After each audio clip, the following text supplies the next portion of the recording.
দেশ ভাগের আগে এই দেশে বাংলাদেশেই গরু কোরবানি দেওয়া যেত না, হিন্দুদের অনুভূতিতে আঘাত হানবে বা হিন্দু শাসনতন্ত্র ছিল সেই জন্য।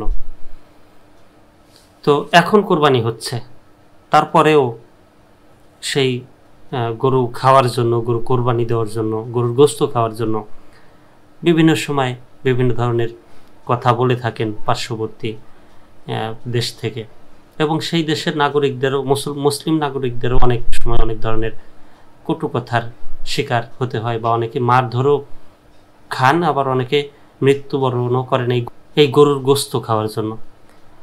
তো অনেকেই আবার হিন্দুরাই আবার অনেকেই এর সাথে একমত না।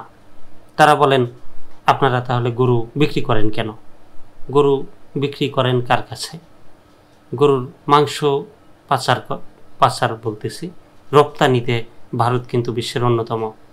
তো গরুর মাংস বিক্রি করে আপনারা বড়লোক হচ্ছেন, কিন্তু আপনাদের সেই কেনা মাংস নিয়ে কি মানুষ ফেলে দেবে? বা আপনাদের কাছ থেকে গরু কিনে কি সেই গরু মানুষ ফেলে দেবে?